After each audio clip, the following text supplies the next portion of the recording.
From click to compromise, it's happening in less time than it takes you to drink a cup of coffee. These AI attacks are so sophisticated. They're spoofing the email addresses. They're spoofing the website addresses. The time between when someone gets initial access to a system and when they're able to move laterally across the organization, we're seeing that used to be measured in days, then hours, and now we're seeing it down to minutes.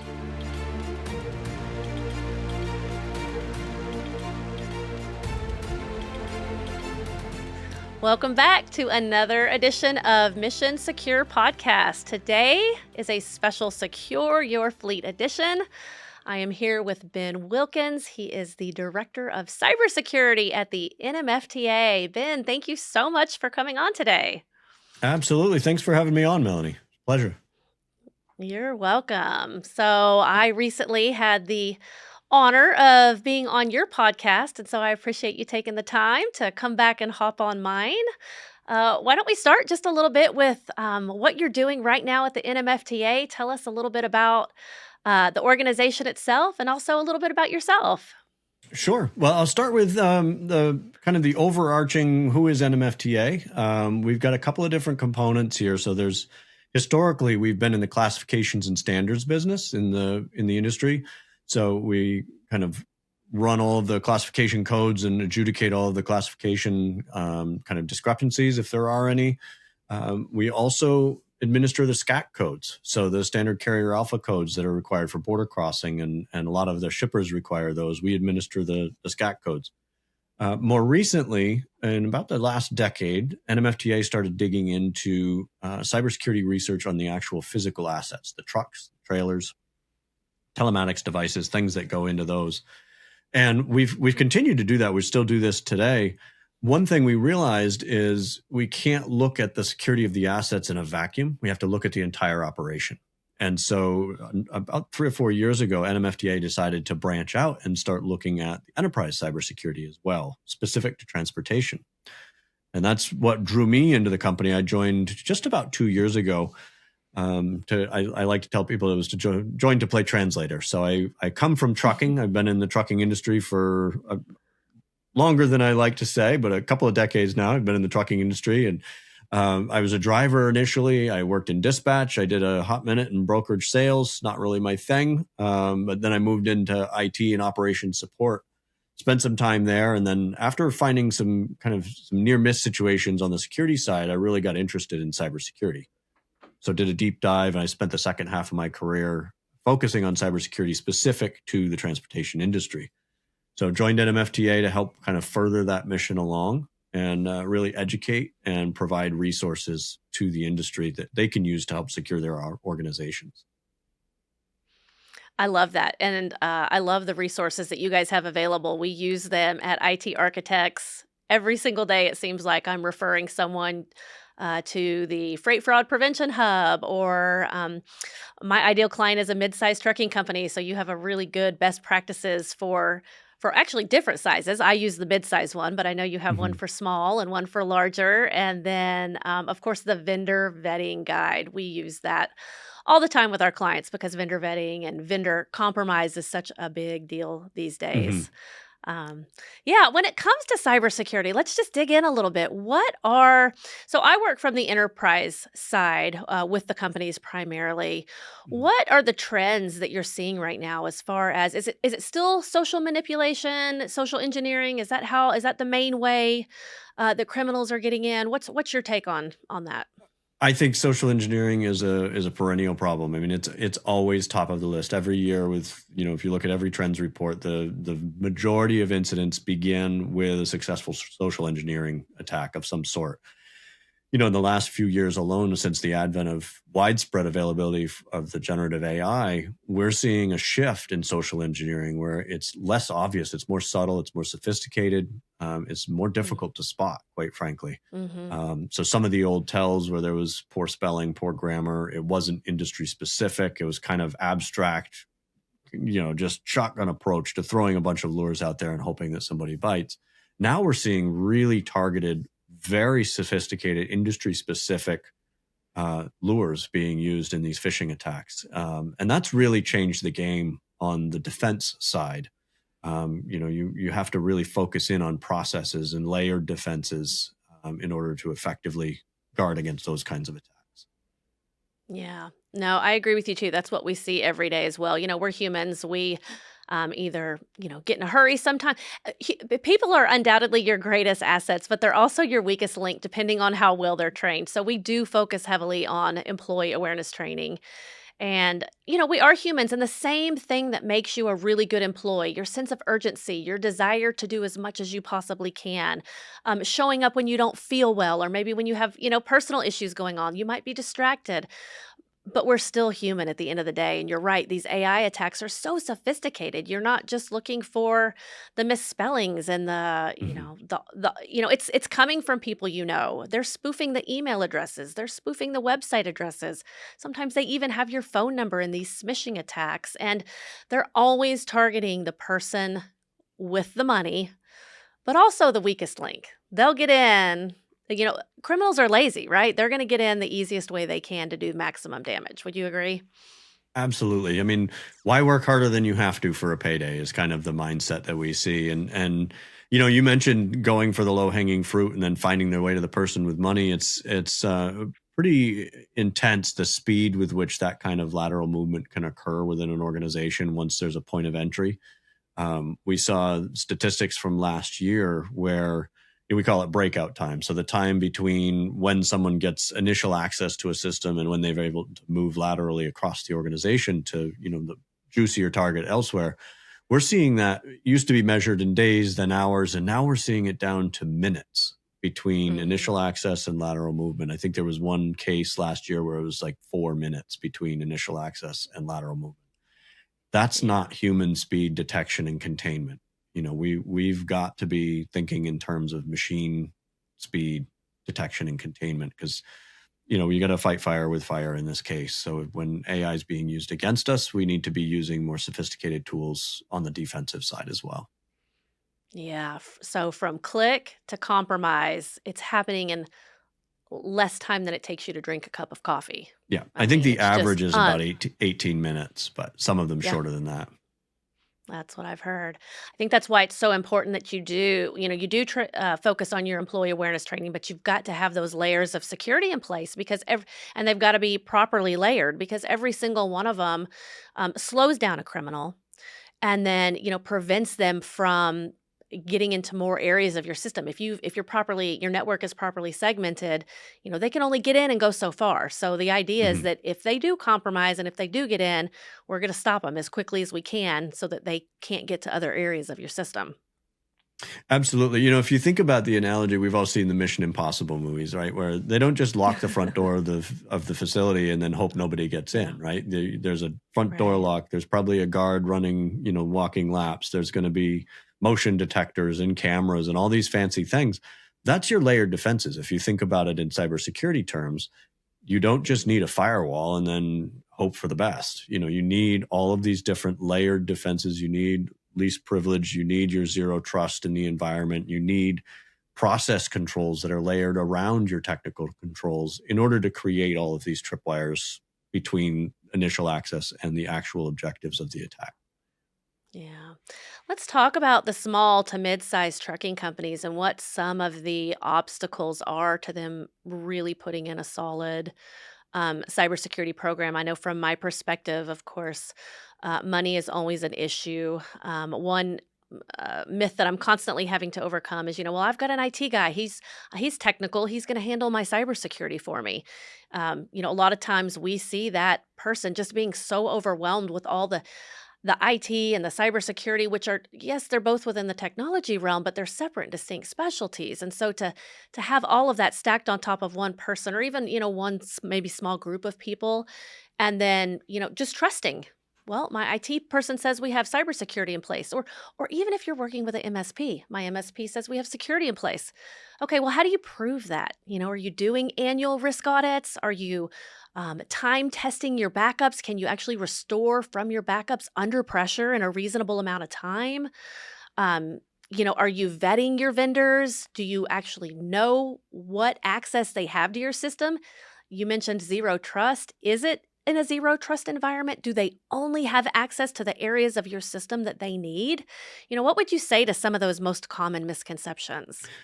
Yeah, I think that the big failure that we see, and this is not intentional. This is simply a kind of a trap that people fall into is assuming that security is a function of IT.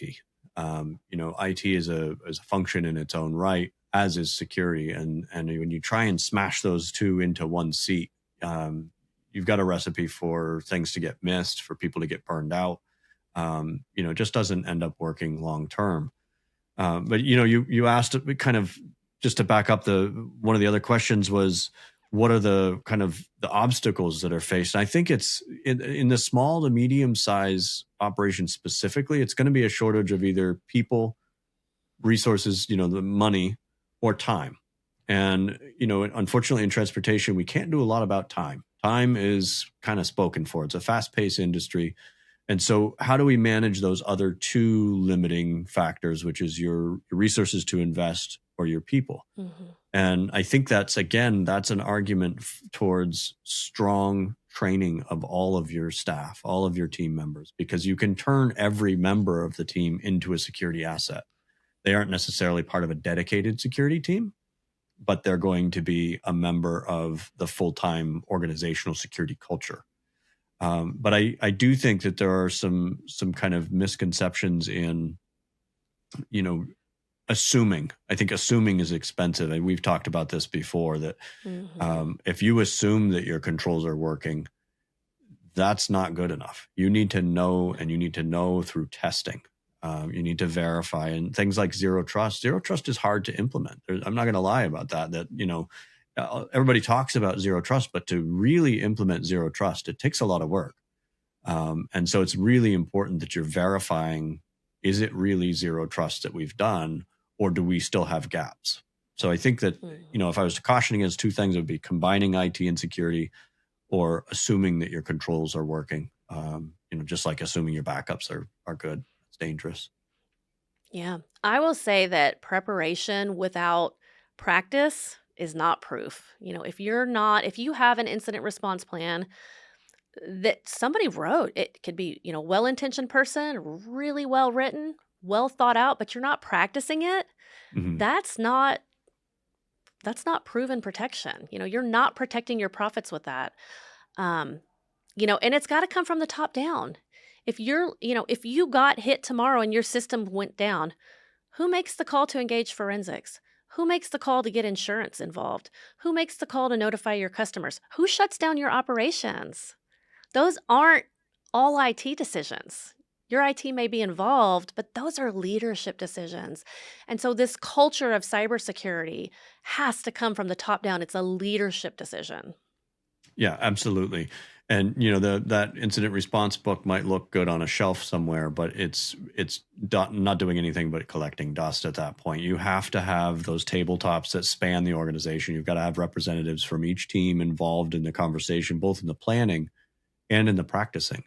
It's no different than the sports team running out on the field and meeting each other for the first time to play a championship game. I mean, nobody would ever dream of doing that, but we do it in Right. security all the time, where Mm. it might be the first time that security is interacting with operations leads and legal and leadership and a maintenance team all at the same time, in trying to figure out who's responsible for what, who has authorities for what. Do we have a comms plan in place? How do we get a hold of the right people? The middle of the fire is not the time to do that. It's got to be No. practiced ahead of time. Yep. Figuring out who's responsible for making those decisions when you're in the middle of a compromise is not the right time. And assuming you're protected without practicing it is a very expensive assumption to make in this day and age. Um, 100%. yeah. So one of the resources that I use from the NMFTA with all of my clients is the vendor vetting guidelines, the best practices. Vendors have access to your system, and a trucking company has dozens, I don't know, maybe over 100, lots and lots of vendors. And criminals know that to gain access to uh, dozens of trucking companies, they only need to breach one vendor. And so we're seeing vendor compromise being a big issue. And I, I say the first place to start is just making a list of all the vendors you have.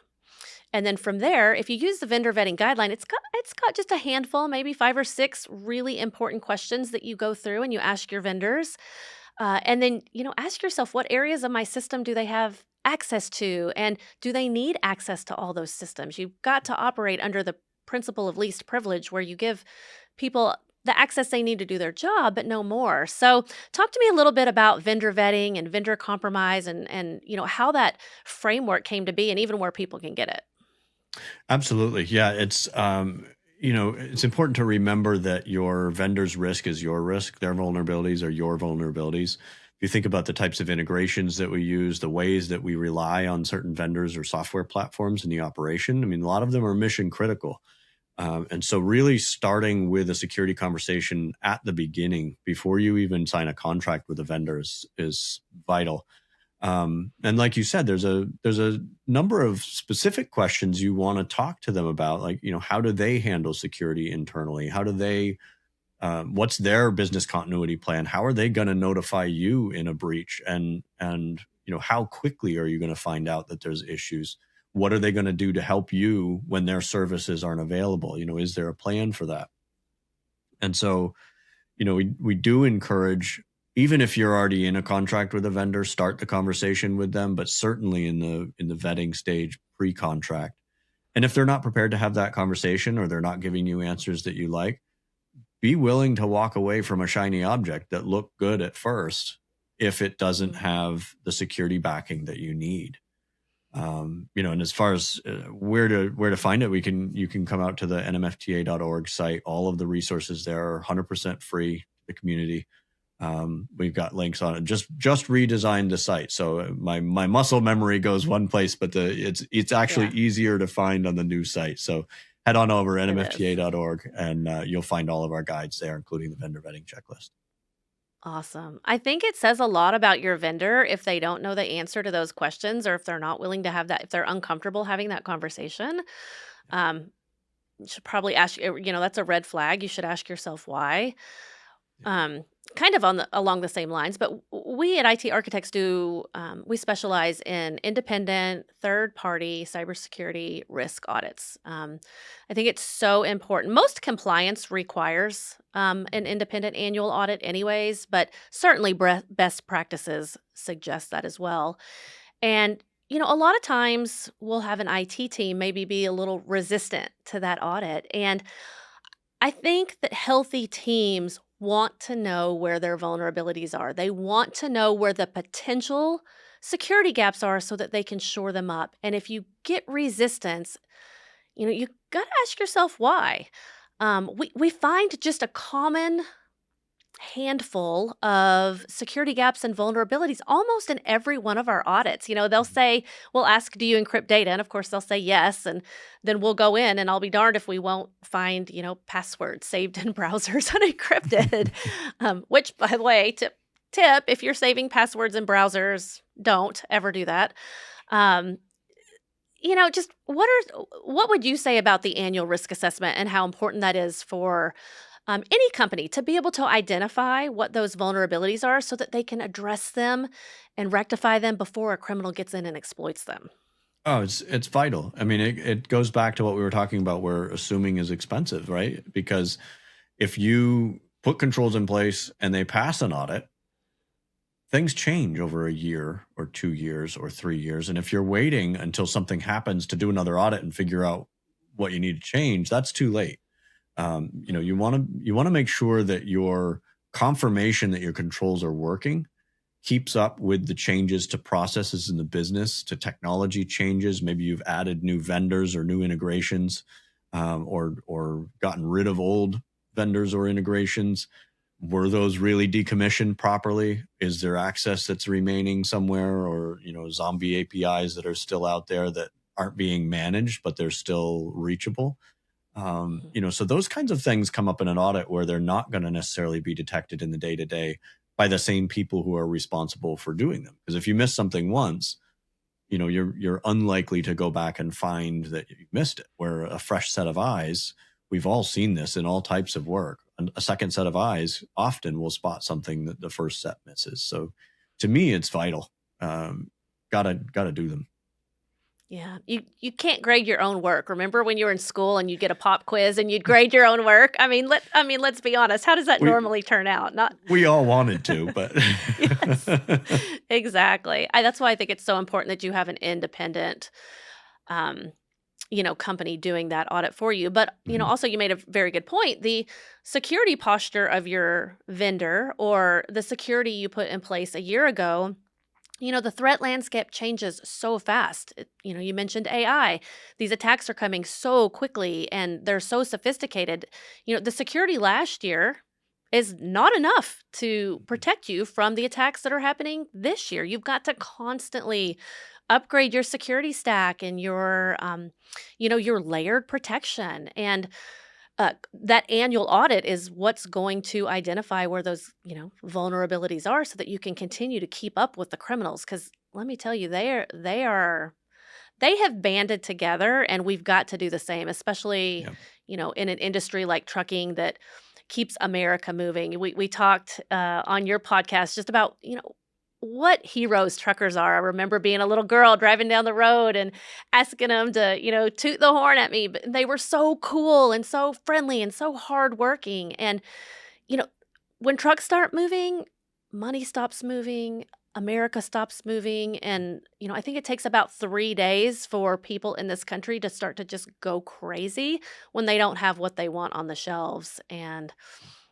it's why I love the work that we do in our industry. It excites me. I am excited to come to work every day. I feel like a superhero. What keeps you going in this industry? You talked a little bit about, you were a trucker, you've been in the industry, but what makes you excited? Well, it's very similar to what you're saying, Melanie, that, knowing that we make a difference, knowing that we have a direct impact, on the industry, but then the industry on society, on our economy. You mentioned 3 days. In 3 days, the grocery stores don't have enough food and the gas stations don't have enough fuel and hospitals start running out of stock that they need. I mean, we've changed our entire economy into more of a just-in-time kind of situation where we aren't stockpiling months worth of supplies.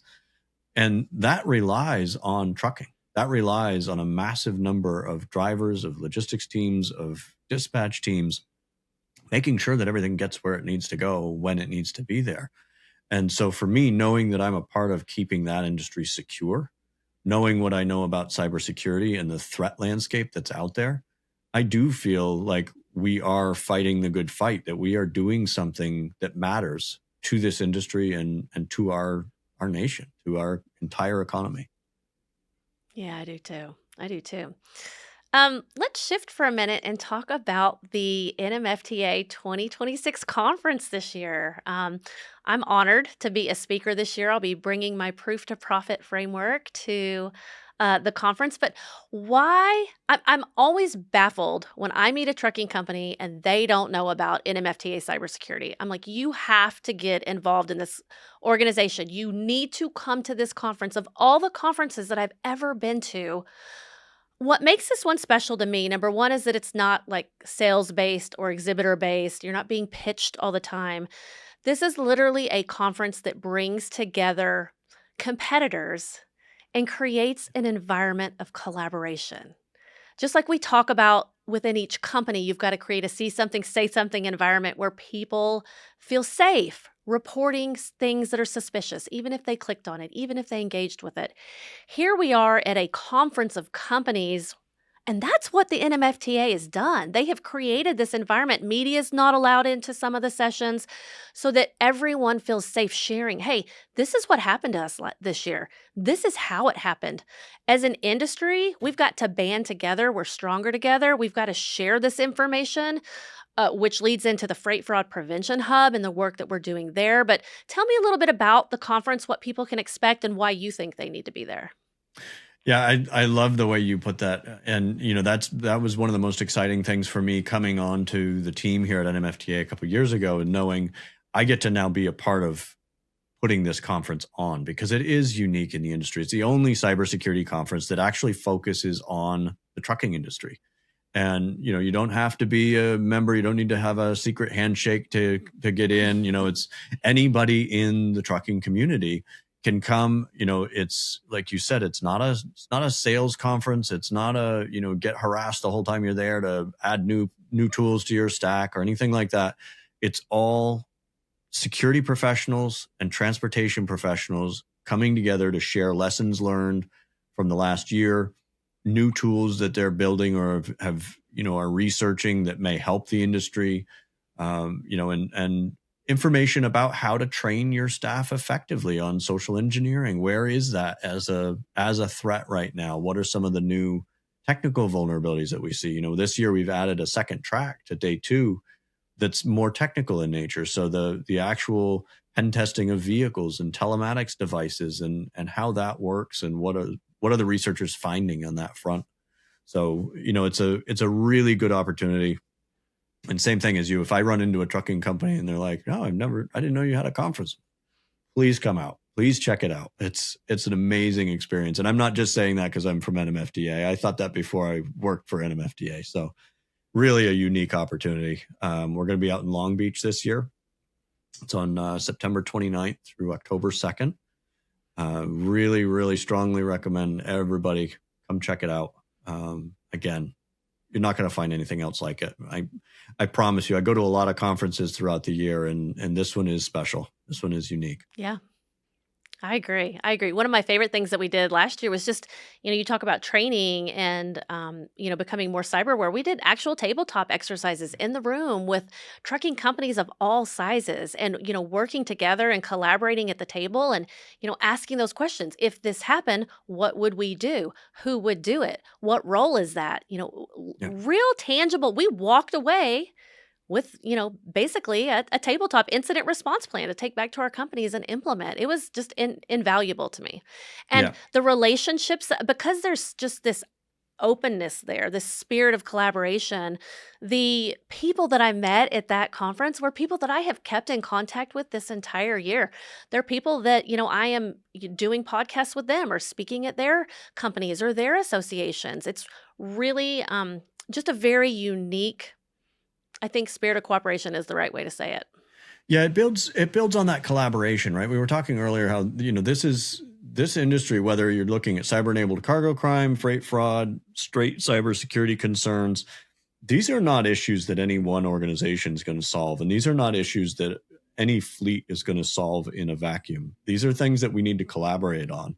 And so that's the other benefit of attending a conference like this is the building of those connections, like you mentioned. That is so powerful to share lessons learned, to have people you can pick up the phone throughout the year and say, hey, we're seeing this. Are you seeing the same thing?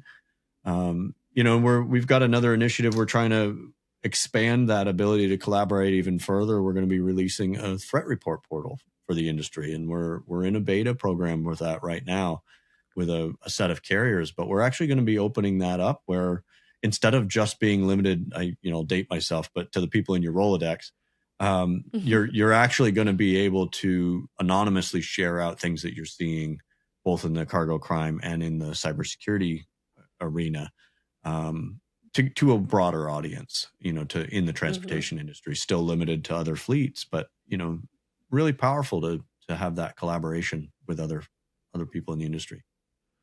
Absolutely. Let's talk just for a minute about the Freight Fraud Prevention Hub, because we are partnering together with you and with other companies, and we're submitting resources and information so that everyone does have access to that. In the fraud portal, I'm very excited to take a look at that because, as you said, anonymously, we can come in and we can share our stories. We can share our ransomware events. We can share what the lessons learned, the money that was saved, the money that was lost.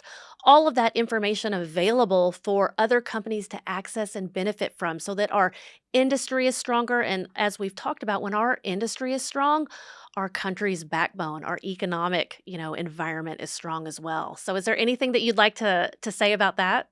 Yeah, I mean, I really like the way that we've pulled together all of the different resources and not just NMFTA resources. This is an initiative, Right. like you mentioned, that is collaborative across the industry. We've got a number of different partners. We're adding more partners every day. And it's the partnership arrangement is people have to contribute. They have to contribute resources or either opportunities for education or tools that can be used or information that can be shared. We've taken all of the work that we've done on the cybersecurity team here that has to do with freight fraud, it has to do with cargo crime. And now, instead of it being kind of mixed in with all of our cybersecurity research and education, there's a dedicated place for that information. If you're looking for information on freight fraud and how it's done, how to defend against it, there's a one-stop shop where you can go and find our information, the contributions you've made and all the other partners have made. And it's really a huge educational tool for folks. And again, it's open to the public. It's So resources there valuable. for the using. Yeah, the work the NMFTA is doing is just so incredible. Every industry should have an NMFTA that not only, understands cybersecurity and crime in the industry, but also how that business works and how it needs to be protected. I can't say enough about the organization. And gosh, Ben, I'm just so thankful that you were on my podcast today. I really appreciate your time. It's been a great conversation. I hope we can do it again. I'm looking forward to continuing it in California this year at the conference. If anybody wants to get a hold of you or wants to learn more about the NMFTA, what's the best way for them to do that? Yeah, so definitely nmfta.org is the best place to start. That's like the jumping off point. That gets you all of our information. There's links there to the Freight Fraud Prevention Hub and all of those different resources. You can also email us at cyber@nmfta.org. That comes right to the cyber team. So that's a real person that's going to look at that. I'm all over LinkedIn. You can reach out to me directly there. Love connecting with people in the industry. And, if I don't get back to you that day, it probably won't be that long. So, I'm pretty active on there. But really appreciate the opportunity to come on here. It's always a pleasure talking to you. Thanks so much, Ben. Hope you have a great day. Thank you. You too.